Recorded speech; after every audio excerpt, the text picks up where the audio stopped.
이제 연휴 다 끝났네 하고 이렇게 지치고 기운 빠져 있을 것 같아서 제가 이제 퀴즈를 하나 내서 여러분의 떨어진 텐션을 좀 올려볼까 합니다. 여러분 성경에 나오는 여러 가지 인물, 여러 가지라고 하면 좀 그렇죠. 여러 인물들이 있는데 그 많은 인물들 중에 늘 텐션이 높고 늘 신나 있는 사람이 누굴까요? 넌센스입니다. 성경에서 늘 막 신나 있고 늘 텐션 높고 막. 오늘 본문에 등장하는 예후입니다. 예후! 예후. 여러분도 신나는 삶을 사시기 바랍니다.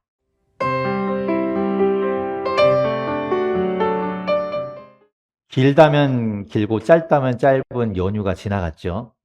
여러분 연휴 잘 보내셨나 모르겠네요. 뭐 지난 금요일부터 따지면 5일간의 연휴니까 길 수 있는데 그래도 짧더라고요. 아쉽죠. 조금 더 놀면 좋겠는데. 그런 생각이 듭니다. 이렇게 하다가 정신을 차려보니 벌써 연휴가 다 끝나버린 거예요. 와, 어쩌면 이렇게 놀 때는 시간이 빨리 가나 이런 생각이 듭니다.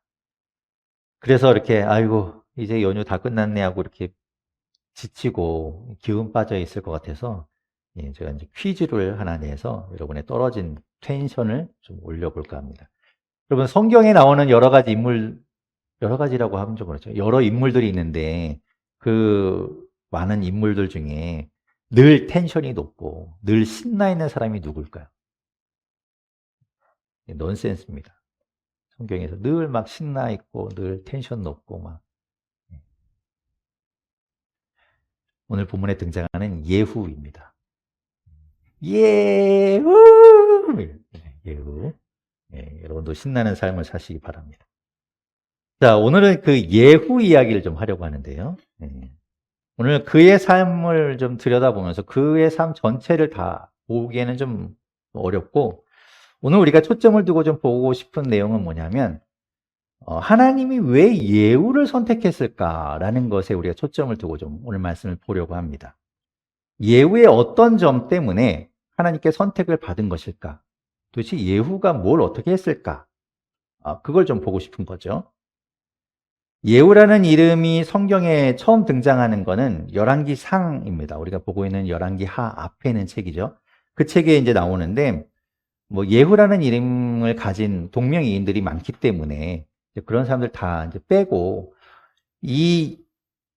오늘 보려고 하는 이 예후가 처음 등장하는 장면을 찾아보면 열왕기상 19장에 처음 그의 이름이 언급됩니다.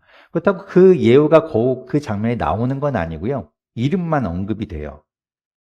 때는 엘리사의 스승이었던 엘리야 때로 거슬러 올라갑니다.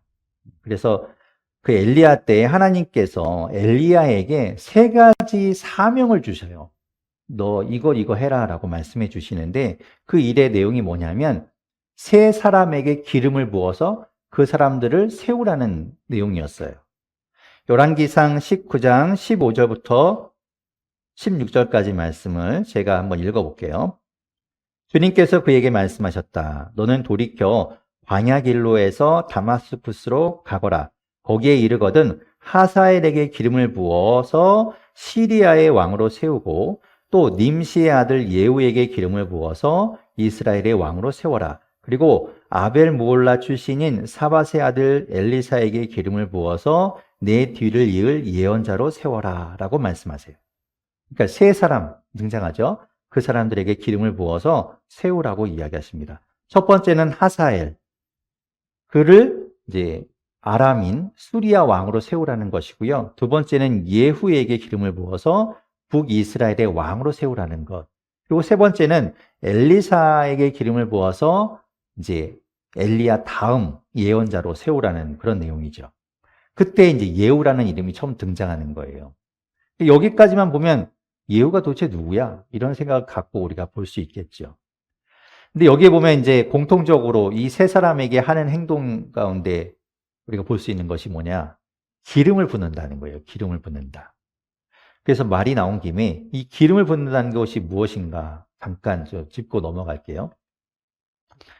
본 것처럼 이제 왕을 세울 때, 그리고 예언자를 세울 때 기름을 부어서 그 사람을 세웁니다. 그리고 또 한 사람의 직책을 세우는데 그게 이제 제사장이에요.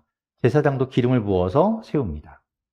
기름을 붓는다는 것, 오늘 우리가 찬양했던 그 찬양팀의 이름이 어노인팅이거든요. 그 어노인팅이 기름 부음이란 뜻이에요. 그러니까 기름 붓는 것. 그 기름을 붓는다는 것에는 여러 가지 의미가 담겨 있습니다. 오늘 본문에도 실제로 이제 이 엘리사의 제자가 가서 예후에게 기름을 붓잖아요. 그 붓는 행위가 나오는데 그 기름 부음의 의미를 크게 나누면 세 가지로 볼 수 있어요. 첫 번째는요, 선택과 구별이라고 할 수 있습니다. 이 땅에는 많은 사람들이 있고 많은 것들이 있죠. 물건도 많이 있고 많은 사람들이 존재합니다. 그런데 그 중에 하나님이 선택하시는 거예요. 하나님이 너, 이거 이렇게 선택하시는 것. 그리고 그 선택한 것에 기름을 부어서 그것을 다른 것들과 구별하시는 거예요. 그게 기름 부음의 의미입니다. 두 번째로는 사명과 위임을 얘기할 수 있는데요. 그렇게 특별하게 선택하셔서 그냥 그 선택하신 것으로 끝나는 게 아니라 그들에게 역할을 맡기시는 거죠. 여기서 보는 것처럼 왕으로 세우고 제사장으로 세우고 예언자로 세워서 그들이 그 일을 감당하도록 하시는 거예요. 곧 하나님의 일을 그들에게 맡겨서 그 일을 하도록 위임하신다는 거죠. 세 번째 의미로는 종속과 보호의 의미를 가지고 있어요. 기름을 붓는 사람은 기름 부음 받는 사람의 어떤 뭐라고 하면 좋을까요? 어떤 주인같이 되는 거예요. 그래서 기름 부음을 받는 사람은 기름 부은 사람에게 종속 관계가 되는 것이고, 그러면 기름 부은 사람이 그 기름 부음 받는 사람을 끝까지 책임지고 이제 보호해주는 그런 관계가 맺어지는 겁니다. 그러니까 기름 부음이라는 게 좀 중요한 의미를 가진다고 할 수 있죠. 그래서 성경에 이제 그런 이야기들이 많이 나오는 거예요. 그렇게 하나님께서는 기름 부음과 함께 이제 신약에 오게 되면 무엇을 주시는가? 성령을 주시죠. 성령. 그래서 성령을 주셔서 그 선택받은 자가 하나님께서 주시는 사명과 하나님께서 맡기신 일을 할 때에 능력을 주도록 성령님을 보내주시고 또 그를 항상 곁에서 보호할 수 있도록 성령님이 함께 하시도록 하는 거죠. 이렇게 하나님께서는 기름 부음을 통해서 우리에게 이제 역사하고 계시고 또 우리에게 능력을 주시고 보호해 주신다는 걸 알 수 있어요. 자, 어쨌든 하나님께서 이제 엘리야에게 이렇게 사명을 말씀하셨는데 그 하나님께서 말씀하신 일들을 엘리야가 차근차근 하나씩 다 이제 하게 됩니다. 그 두 번째 사명이 이제 예후에게 기름 부어서 북이스라엘의 왕으로 세우는 일이 바로 오늘 본문에 나오는 이야기죠. 그런데 엘리야에게 하나님께서 말씀하셨지만 그 엘리야에게 말씀하신 일을 엘리야가 직접 한 것이 아니라 그의 제자인 엘리사 때에 비로소 이제 이 일이 이루어지게 됩니다. 그러면 엘리사가 안 한 것 아니야? 이렇게 생각할 수 있지만 그렇지 않아요. 이 스승과 제자의 관계는 마치 부자 관계와 같습니다. 그래서 이제 아버지와 아들의 관계, 이거는 이제 거의 한 몸과 같은 관계이거든요. 그러니까 같이 이제 연결될 수 있어요. 실제로 우리가 예전에 살펴본 것처럼 엘리야가 회오리 바람을 타고 하늘로 올라가는 장면이 있었잖아요. 그때 그 모습을 바라보면서 엘리사가 뭐라고 이야기하는가 하면 나의 아버지라고 불러요. 그러니까 스승인데도 아버지처럼 여긴다는 거죠. 그런 관계라는 거예요. 그러니까 오늘 본문에서 엘리야가 직접 하지 않고 엘리사 때에 이루어졌다고 해서 그것이 엘리야와는 별개의 문제, 엘리사 때의 문제 이런 것이 아니라 같이 연결된다고 우리가 볼 수 있어요. 그리고 오늘 본문에서도 보면 엘리사가 직접 가지 않고 제자를 보내죠. 그러니까 그것도 계속 연결되는 내용이라고 볼 수 있는 겁니다. 그래서 결국에는 엘리사의 제자가 갔지만 엘리사가 한 것이고 또 그것은 결국 엘리야가 한 것이다 라고 이렇게 우리가 볼 수 있는 거죠. 자, 엘리사가 그 제자를 불러서 이렇게 이제 명령을 하게 됩니다. 오늘 본문 1절부터 3절까지 내용 같이 한번 읽어보도록 할게요. 1절부터 3절 함께 읽어보겠습니다. 시작. 예언자 엘리사가 예언자 수련생들 가운데서 한 사람을 불러 말하였다. 너는 허리를 단단히 굽고 손에 이 기름병을 들고 길르앗의 라못으로 가거라. 거기에 가면 그곳에서 nim시의 손자이며 여호사밧의 아들인 예후를 만나게 될 것이다. 그러면 안에 들어가 그의 동료들 사이에서 그를 불러내어 밀실로 데리고 들어가거라. 그리고 기름병을 기울여 그의 머리에 부으며 나 주가 말한다. 내가 너를 이스라엘의 왕으로 세웠다 하고 말하여라. 그렇게 말한 다음에 너는 문을 열고 속히 도망하여라. 지체해서는 안 된다.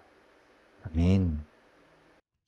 자, 엘리사는요, 제자들 가운데 한 사람을 불렀어요. 그리고 그에게 이제 기름병을 주는 거죠. 야, 이거 가지고 가서 예후를 만나라고 이야기합니다. 그 예후를 만나기 위해서 이제 길르앗의 라못이라는 곳으로 가라고 이야기해요. 그러면서 하는 이야기가 이제 허리를 단단히 묶으라는 이야기 하잖아요. 그 이야기는 이제 먼 길을 떠나게 될 것이니 지금 곧 채비를 하고 단단히 준비해서 가라 이런 말이에요. 길르앗의 라못이라는 곳이 어디인지 정확하게 우리는 모릅니다. 하도 예전에 이제 지명이기 때문에 지금 어디인지 정확하게 알 수는 없지만 뭐 대략적으로 어디라고는 못해도 그 이름에 담겨 있는 의미를 보면 아 여기가 어디겠구나라는 것이 이제 우리가 그려지게 되는데요. 길르앗이라는 말은 바위가 많은 곳을 이야기하고요. 라못이라는 곳은 높은 지대, 고지대를 이야기해요. 그러니까 길르앗의 라못이라는 곳이 이제 이름 그대로 이야기하면 바위가 많은 높은 곳이라고 우리가 볼 수 있겠죠. 그런 곳은요, 지형상으로 전쟁에 유리한 곳이에요. 그러니까 바위가 많이 이렇게 둘러쳐 있기 때문에 보호를 받을 수 있고 높은 곳이기 때문에 주변을 둘러볼 수 있는 그러니까 전쟁이라면 아주 유리한 위치라고 볼 수 있죠. 실제로 이곳에서 지금 전쟁이 벌어지고 있고 그곳에 군대 장관들이 모여 있고 적군과 대치하고 있는 상황이라는 걸 우리가 알 수 있습니다. 지금 어떤 전쟁이 벌어지고 있는가? 북이스라엘의 이때의 왕은 요람 왕이라는 사람인데요. 우리가 전에 보았던 아합 왕의 아들입니다. 요람 왕이 통치하고 있을 때인데 그때 그 요람 왕이 남유다의 아하시아 왕과 연합해서 지금 이 수리아와 전쟁을 벌이고 있는 거예요. 그런데 우리는 좀 의아한 생각을 가질 수 있는 것이 북이스라엘과 남유다가 어떻게 연합군이 되었지? 뭐 이런 생각을 가질 수 있어요. 뭐 성경에 보면 늘 이제 그들이 맨날 다투고 싸우고 하거든요. 어떻게 이렇게 둘이 같이 연합하게 되었는가 하면 이 남유다의 아하시아 왕이라는 사람은 북이스라엘의 그 악명 높았던 아합 왕의 딸과 결혼하게 됩니다. 그러니까 이 북이스라엘의 요람 왕하고는 지금 천한 매부지간이 되는 거죠. 그러니까 둘이 이제 같이 이렇게 뭐 손짝이 맞아서 이제 둘이 연합해서 이 수리아와 전쟁을 하게 된 거예요. 이렇게 전쟁을 하고 있는 가운데 북이스라엘의 요람 왕이 부상을 당합니다. 그래서 이제 후방으로 이렇게 이송이 돼요. 그 후방이 어딘가 하면 이스르엘이라는 곳으로 가게 됩니다. 이제 거기서 왕을 치료하게 되죠. 그러니까 지금 이 전쟁터, 길르앗의 라못이라는 곳은 왕이 없는 상태, 왕이 부재한 상태인 것이죠. 그래서 이제 군대 장관들만 모여 있던 거예요. 하나님께서는 때를 정확하게 맞추신 거죠. 그때 아주 딱 맞게 이 엘리사의 제자를 보내신 거예요. 만약에 왕이 있었다면 당신이 왕이 될 겁니다라는 이야기하기가 되게 껄끄럽잖아요. 근데 왕이 없는 사이에 이제 이 예후에게 기름을 붓게 되는 것이죠.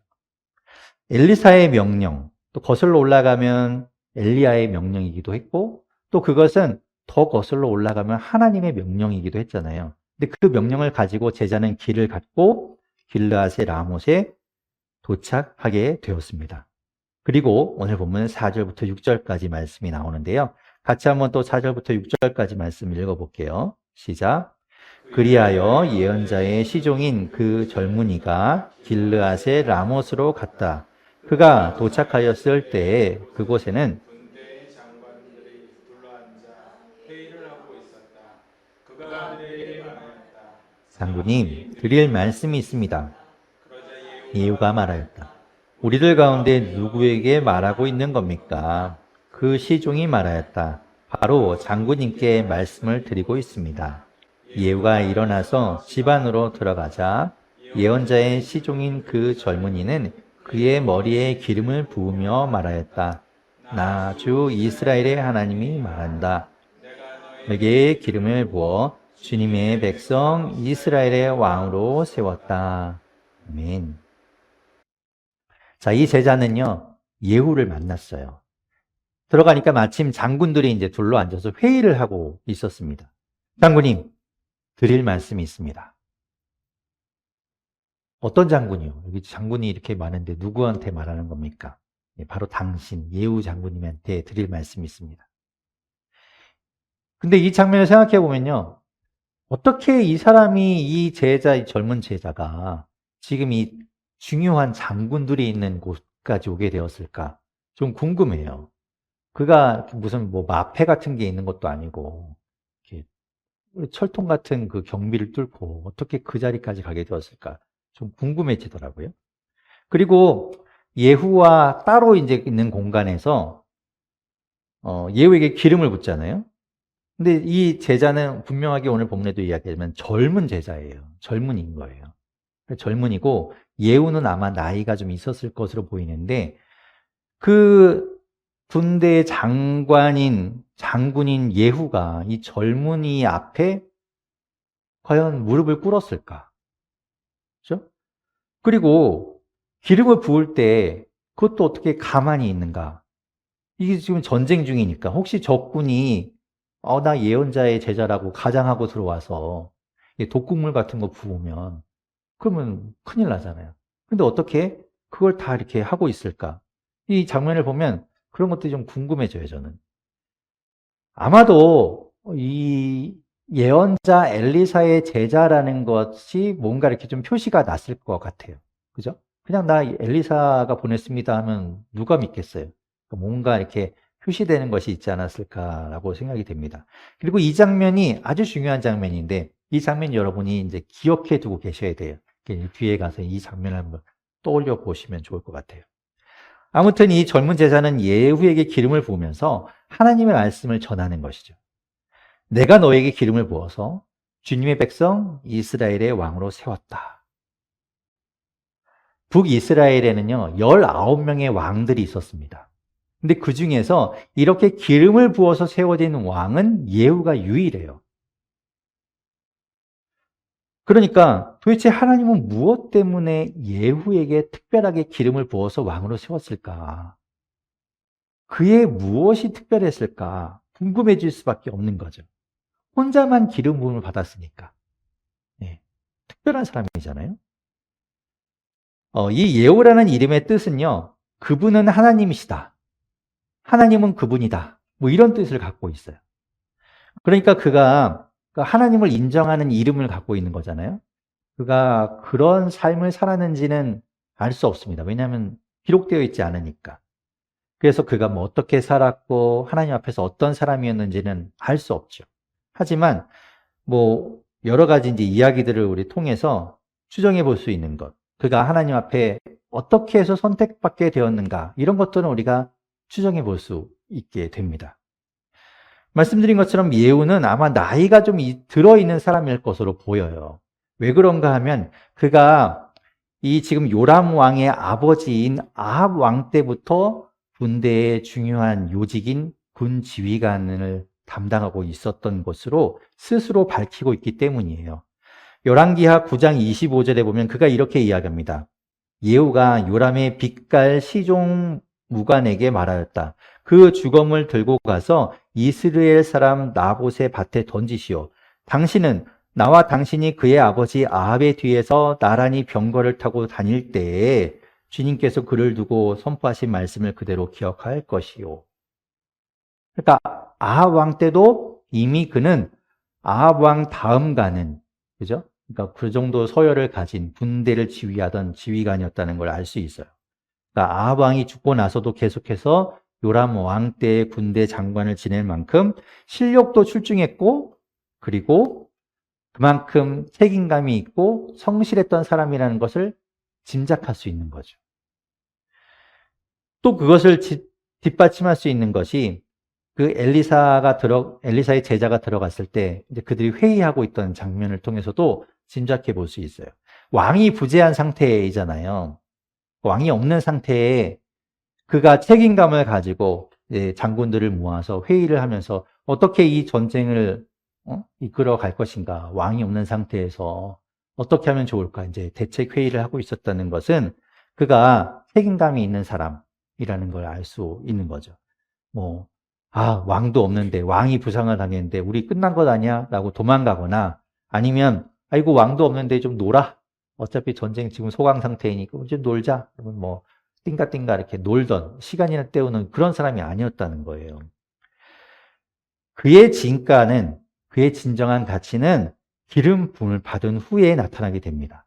그에게 내려진 사명이 있는데요. 오늘 본문 7절부터 10절까지 중요한 사명이 그에게 떨어집니다. 7절부터 10절까지 말씀 같이 한번 읽어볼게요. 시작. 너는 내가 섬기는 상전 아합의 가문을 쳐라. 나는 내 종들인 예언자들의 피와 또 주님의 다른 종들의 모든 피를 이세벨에게 갚으려고 한다. 나는 아합의 가문을 모두 다 멸망시킬 것이다. 그렇다. 아합에게 속한 사람은 메인 사람이건 노인 사람이건 가릴 것 없이 남자는 누구나 이스라엘 안에서 끊어버릴 것이다. 나는 아합의 가문을 느밧의 아들 여로보암의 가문과 같이 만들고 아히야의 아들 바아사의 가문과 같이 만들 것이다. 그리고 개들이 이스라엘 땅 안에서 이세벨을 뜯어 먹을 것이다. 그를 매장할 사람조차 없을 것이다.